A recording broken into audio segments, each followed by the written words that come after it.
Good afternoon. My name's Steve Penner. I'm an attorney in Santa Barbara, California. I've been a sole practitioner my entire career of 47 years and enjoyed every moment of practicing law. I also have a lovely family, three beautiful daughters, and a wife with whom I've been married for 43 years. That says something. So why did you become a lawyer? So it seemed you had the makings of an excellent career in the military. And why didn't you decide to be a military defense lawyer at that? Oh, I think after spending 9 years on active duty, both the academy and in the Navy, I think I was ready for a change. So I decided I was looking forward to a career in the civilian lifestyle as a lawyer. Rather than working at an already established firm as an attorney, why did you decide to start up your own practice? Never thought otherwise. I mean, I just finished law school, took the bar. I was broke. Came to Santa Barbara, had family here. Had to wait 3-4 months for the results of the bar exam and fell in love with Santa Barbara. And I said, well, let me see what's available. And the first office that I rented was from two lawyers that had a partnership over on Carrillo Street. And they didn't have a free office, but they had a broom closet, which they emptied, and they rented that broom closet to me for $150 a month, and that's where I started to practice the law.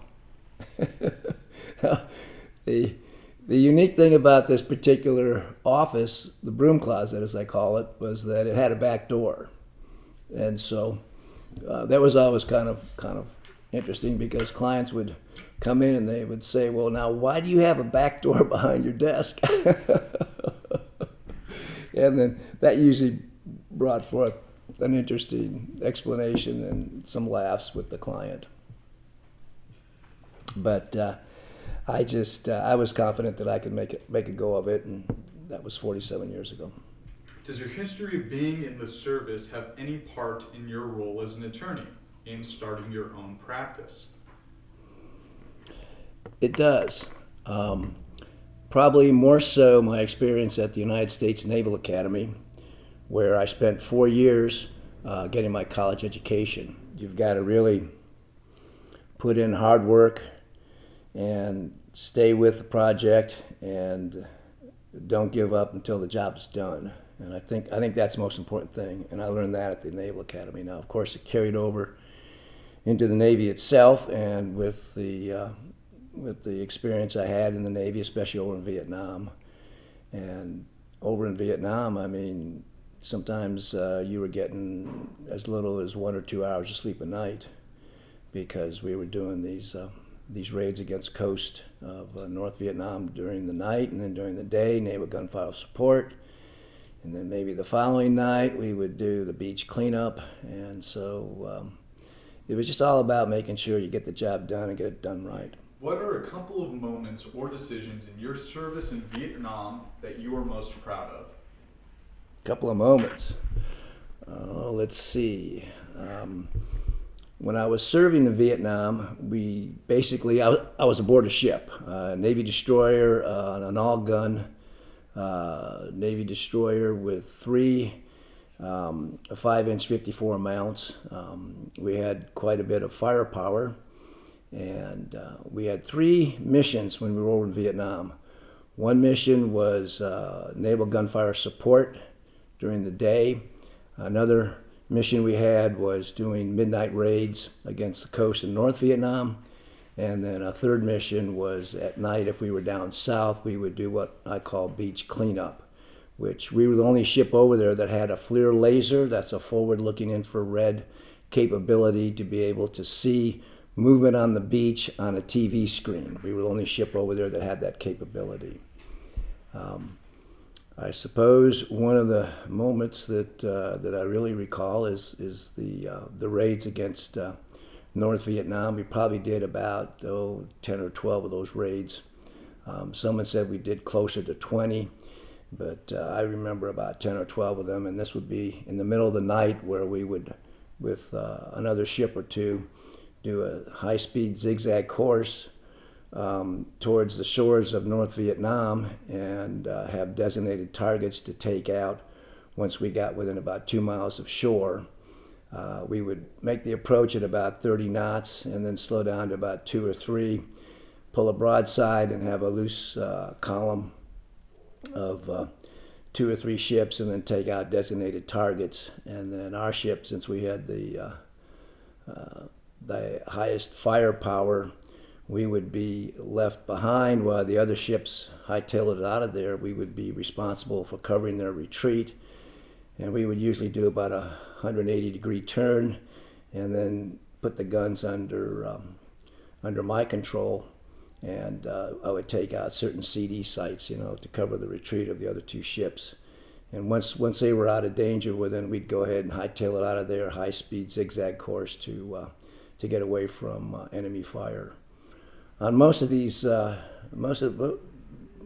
raids, our ship took direct hits on a lot of them. Fortunately, we only had injuries, and a couple sailors got Purple Hearts, but we never lost a sailor.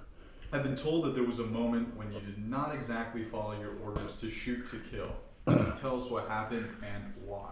When we saw a target on the beach, I would scan the beach with the FLIR laser, and I would report down to the skipper, who was in the bridge. There's enemy troops or tank movement on the beach. The skipper would have a TV screen on the bridge. He would see what I was indicating as far as enemy targets. And then I'd have to ask his permission to take out the target. And so I would ask permission, and the skipper would give me an order to take out the target, and then I would bracket the target, and then when I destroyed the target, I would report down to the skipper, target destroyed, mission complete. One time when we were doing the beach cleanup, I could see on the beach that there were 2 people, obviously a man and a woman, who were, as they say, skinny dipping in the ocean. And I reported down to the skipper there was movement down there on the beach, and the skipper gave me the order to take them out. And I said, "Excuse me, sir?" He said, "Ensign Penner, that's a goddamn order. You take them out. They're not supposed to be there." I said, "Aye, aye, sir." Now, when I talk about bracketing, what bracket means is you lob a round out there, you see where it lands, and then you come right or you come left so many clicks, or you drop 100 yards or 200 yards or whatever. So I lobbed a round out there, and of course when I lobbed that round, I could see the 2 people scrambling up the beach. And I came right, so many clicks, lobbed another round. I could see that it was short, landed in the water, and I could tell that all I had to do was to add 100 yards and put that round right on top of their heads. And I reported down to fire control. I said, "Add 200. Put the round out there, wherever it landed, 100 yards over their heads. I reported down to the skipper. Target destroyed, mission complete." So aside from working here at the law office, you give seminars to both Santa Barbara High School and the University of California, Santa Barbara on the topics of the Vietnam War, a war that ended nearly 50 years ago. Why do you think it is an important topic to touch on now, and why do you feel the need for it to be you who goes out and talk about it? Well, I think one of the reasons is this was an unpopular war, and probably for good reason. But at the time, in this country, communism was a real threat. We had the Bay of Pigs incident, which was a disaster where we supported a group of Cubans against the Castro government. There was Nikita Khrushchev, who was in charge of the Soviet Union. He had openly said that the Soviet Union was going to bury, all the citizens of the United States. He said that publicly. And then there was the 1962 Cuban Missile Crisis, where Russia was sending over missiles, and President John Kennedy sent the Navy out there, and we stopped the Russians from putting missiles on Cuba, which is 90 miles from our shores. Well, one of the last things I tell the kids after I give my seminar is I say, look, you young people are the next generation of our country's leaders. And whatever you do, don't get us into another stupid war. How was your dealing of your first ever case different from your latest? Well, there's really no difference. My very, very first case, that was a child custody trial, lasted 4 days, and it was very intense, very emotional. We actually won that case, but it just takes a lot of preparation and a lot of work, and we prevailed on that case. I think one of my last cases was an elder abuse case that also went 4 days, and we were successful in that, but there's really no difference because you still have to just do a lot of preparation, a lot of planning, and just give it your best. And if you do, usually you prevail if you have a good case and a good client. What one rule do you live by, and how is it applicable to your professional life? And I like that question because what I tell my kids and my wife and what I tell some clients is a rule that I live by is that every day is a good day, just some days are better than others. And I think that's the way you got to approach the practice of law. When hiring an attorney, what should people look for in one? And when you take on a client, what are you looking for? Well, if a client's going to hire a lawyer, first of all, hire a lawyer that's a person who practices in that area of law that you need to be solved. If a client is looking for a family law lawyer because of a divorce, find a lawyer who practices in family law. If you're looking for an estate plan attorney, find an attorney who specializes in estate plan. I think the important thing is to, once you've selected some lawyers that practice in that area that you need help, then check their references. You can easily go online and you can look at past clients who have written reviews on that particular lawyer. And I think that's important. As far as what do I look at in a client, I just want to be able to see if they have a case that I can help them on. And if I can, then can this person help me help them win their case? You had a beautiful dog, Alice, who used to come into the office quite a bit. She was here enough for someone to think she was an employee. Unfortunately, she passed October 2020. While I can only imagine how devastating this might have been, what are some fond memories you hold of her?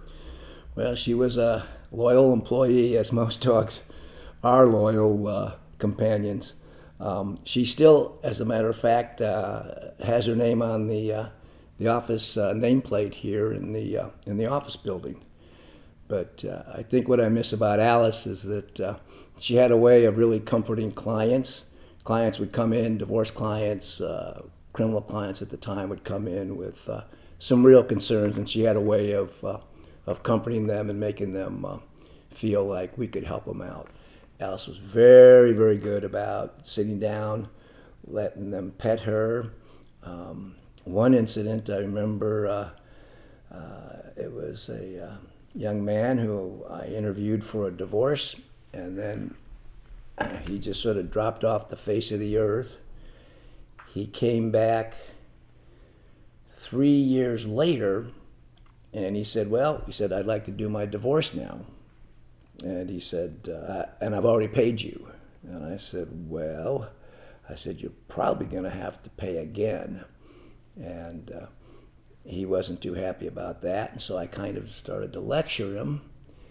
And he was sitting in the chair in the lobby. And I said, hey, it's been 3 years. We tried to reach you. You didn't come back. And as I was lecturing him, Alice, she took her paw and she put it up and she put her paw into his hand like she was holding his hand to say, "You'll be okay. Mr. Penner will take care of you."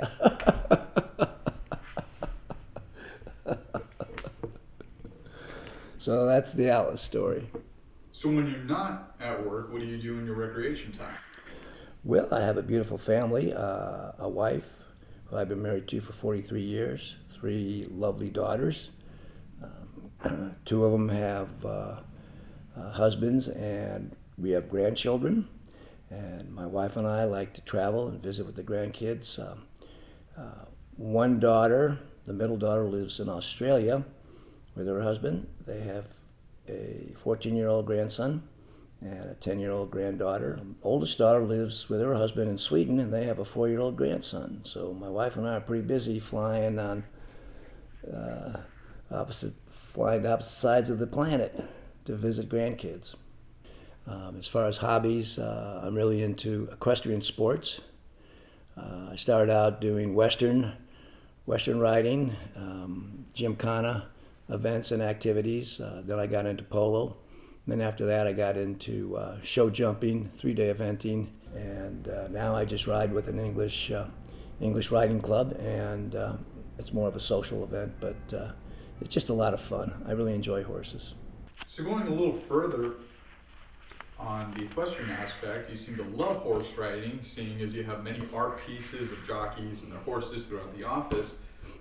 What about it specifically fascinates you? Well, riding a horse is like flying without wings. I mean, it's just an amazing feeling. It's an animal that if you create a partnership with, you can really get a lot of fun riding a horse. So I really enjoy it, and it's all about the partnership that you have with an animal such as a horse. What do you hope your legacy to be, whether that be in family, in your professional life, or?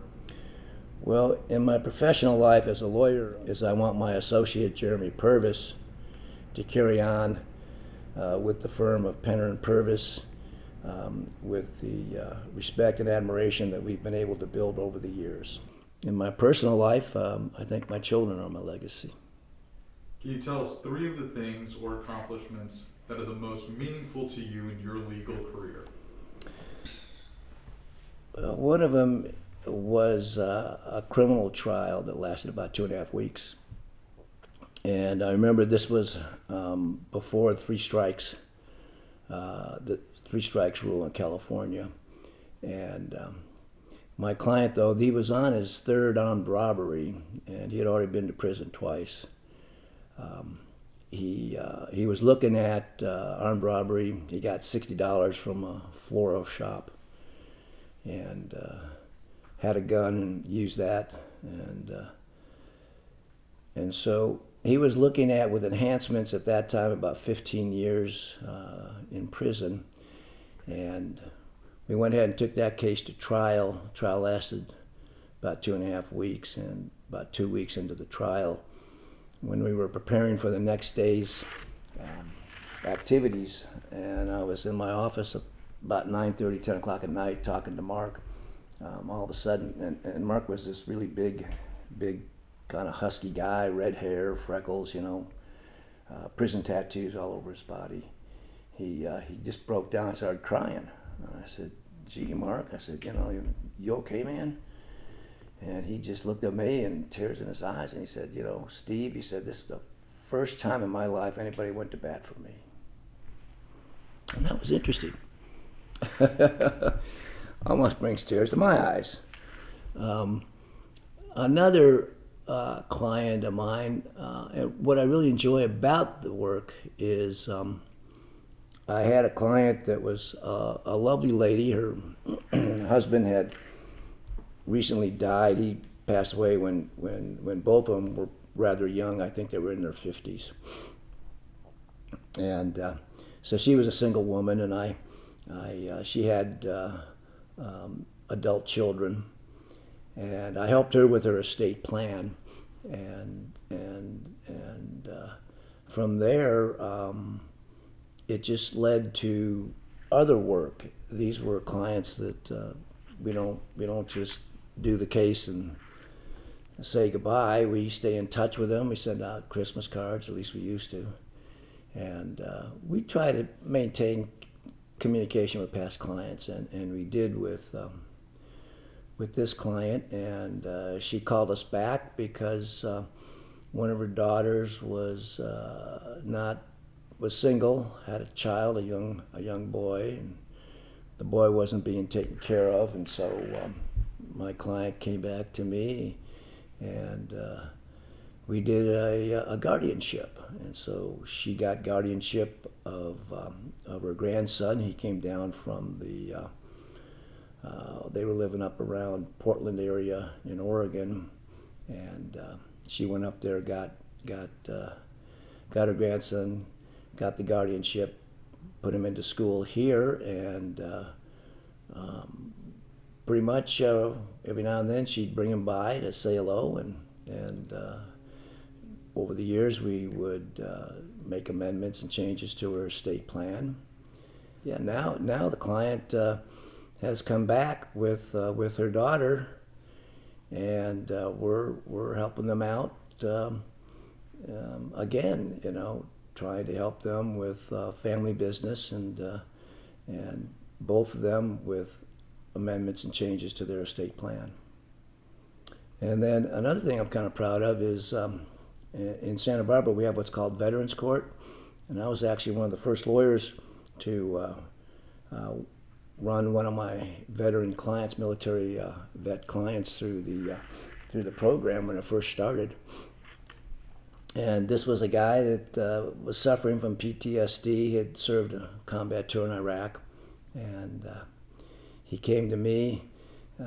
I knew his family. Again, a lot of the work we do carries down through the families because we had done the estate plan for his mom and dad, and so that's why he came to us. But he had been charged with spousal abuse. It was not pretty. It was probably reliving his experiences that caused him to crack, and he ended up, doing some pretty bad things to his wife. So with him, what we were able to do was to get him a pre-plea diversion, which means before he pleads either guilty or not guilty or no contest to the charges, he goes to a diversion program. It's mental health, it's counseling, it's rehab, and he went through the program. I believe that one lasted, I think that lasted about 2, maybe even 3 years. And then when he successfully completed the diversion program, the case was dismissed, so he didn't even have a conviction on his record. And I believe this individual for the local Veterans Court is pretty much considered the poster boy of a successful Veterans Court in the Santa Barbara community. Lastly, what is one thing in your legal career that someone has told you and has stuck with you ever since? Well, I like to hear clients say, "Thanks for your help. I couldn't have gotten through this without you."